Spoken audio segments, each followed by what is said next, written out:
특례시라 그러면은 우리 저번하고 특례시가 아닐 때 하고의 어떤 실질적인 어떤 권한 이런 것들을 또 많이 기대를 할 것 같고요. 또 시민들은 뭐 앞으로 뭐 그거에 대해서는 어떻게 풀어갈 계획이 있으십니까? 이제 383개의 행정사무에 대한 이양에 그 안에 보면 이제 대부분 인허가를 해준다든지 또 우리가 경기도를 거쳐서 모든 게 이루어지게 돼 있는데 그것을 정부부처로 이렇게 직접 할 수 있는 부분들은 어떻게 어느 것을 이양해 줄 것이냐 이런 것들이 결정되면 아마도 이제 위임된 범위가 좀 많이 있을 걸로 봐요.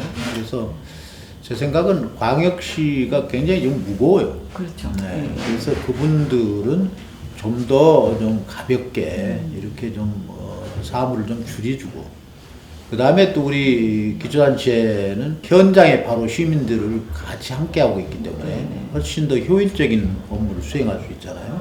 그래서 그런 것들을 좀 많이 인계해주면 정부와 강역시와 우리 또 특례시가 더 효율적으로 이렇게 되지 않겠나 하는 생각이 들어요. 그러니까 현재는 하여튼 국회 법안이 만들어지고 또 정부 부처에서는 또 시행령이 또 개정이 돼야 되잖아요. 그래서 그런 시행령을 개정하고 국회에서 해야 될 어떤 법안 문제는 우리 4개 도시의 지역구를 가진 국회의원님들께 그런 것들을 다 드렸어요. 그래서 필요한 법안이 그분들을 위해서 진행이 되도록 이렇게 할 겁니다. 전 세계 도시를 대상으로 살기 좋은 도시를 꼽는 국제대회에서 용인시가 은상을 수상했습니다. 과거 난개발의 대명사였던 용인시가 친환경 생태도시로 탈바꿈해가는 녹색 성장 정책에서 높은 평가를 받았습니다. 리브컴 어워즈에서 또 살기 좋은 도시상 은상을 수상을 하셨더라고요. 굉장히 축하를 드리고요. 리브컴 어워즈가 좀 생소하긴 하거든요. 저희 입장에서는 설명이 어떤 상인가요? 영국의 비영리 단체인 세계 살기 좋은 도시상 협회가 주관하는 리브컴 어워즈. 리브컴 어워즈 상이 이제 유엔의 가입된 국가들이 하는데요. 그린 오스카라고 그러죠.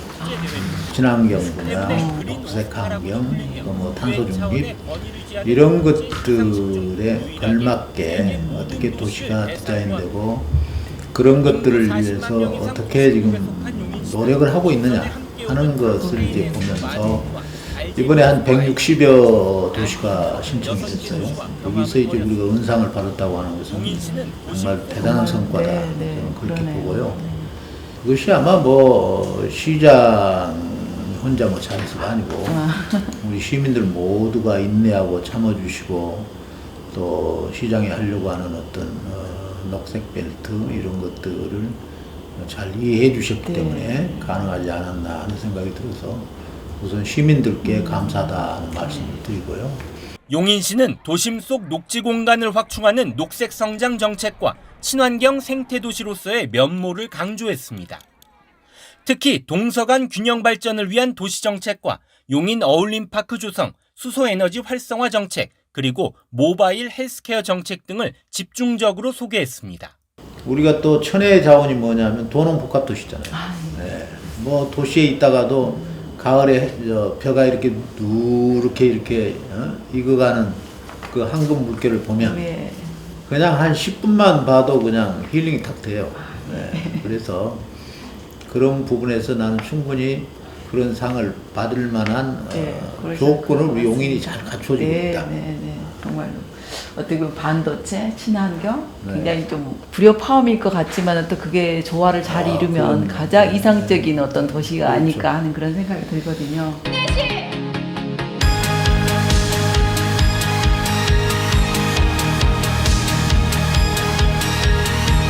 반도체 클러스터 조성 사업은 지금 어느 정도 진행이 됐고 남은 숙제 말씀해 주시기 바랍니다. 정말 할 일이 많아요.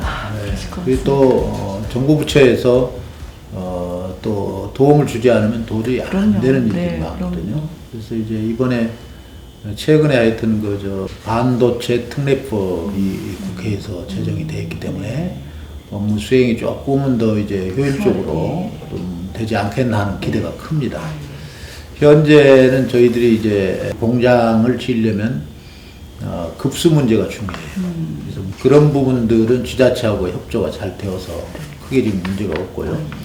다만 이제 인접 지자체하고 폐수 문제 이런 것들이 한 22도에서 23도의 온도가 된 물이 계속 나가기 때문에 생태계에 영향이 클 것이다. 이제 시민단체가 이의를 제기해서 그런 부분을 전적으로는 다 해결이 됐어요. 그래서 현재는 이제 토지 보상에 대한 부분을 우리가 지금 지주들하고 협의를 하고 있는데 감정 평가를 할 때는 고시된 바로 직전에 공시가격 그거 가지고 하는데 거기는 고시가 되고 나서 아주 가격이 급상승을 해버린 거예요. 수직 상승을 해버린 거예요. 그러니까 이제 보상을 받는 분들 입장에서는 그렇죠. 고시 이전에 직전의 가격 가지고 우리는 감정 평가를 하니까 그 갭이 크죠. 그렇죠. 그러니까 그거에 대한 불만족이 커요. 그래서 이제 직접 보상에 대한 것들은 그 기준 원칙을 우리가 어길 수는 없는 것이고 다만 이제 간접 보상이라는 방법을 가지고 어떻게 하면 토지주들에게 그 정말 상실감을 갖지 않도록 최대한 도움을 드리려고 하고 있어요. 정말로 큰 하나의 행사가 남아있지 않습니까? 경기도 종합체육대회. 그것도 굉장히 큰 일인데.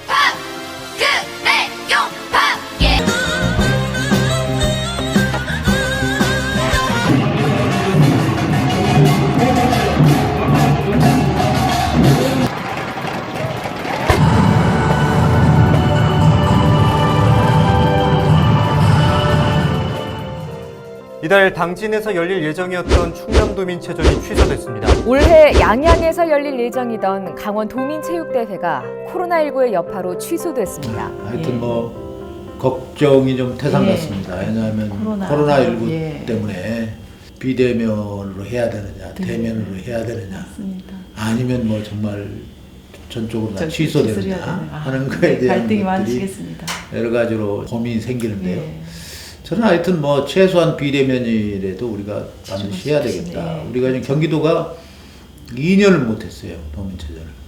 그렇기 때문에 이번에는 도에서도 꼭 해야 되겠다는 것이 절실함이 있기 때문에 또 체육인들도 좀 기계를 펴야 되지 않겠어요. 그래서 이번에는 비대면이라도 좀 해야 되겠다 하는 그런 생각 가지고 준비하는 사람 입장에서 보면 대면이나 비대면이나 똑같더라고요. 맞습니다. 그렇죠, 당연히. 그러니까 대면을 원칙으로 해서 하고 방역 문제가 그때 힘들면 비대면으로 해야 되겠다는 생각을 가져요.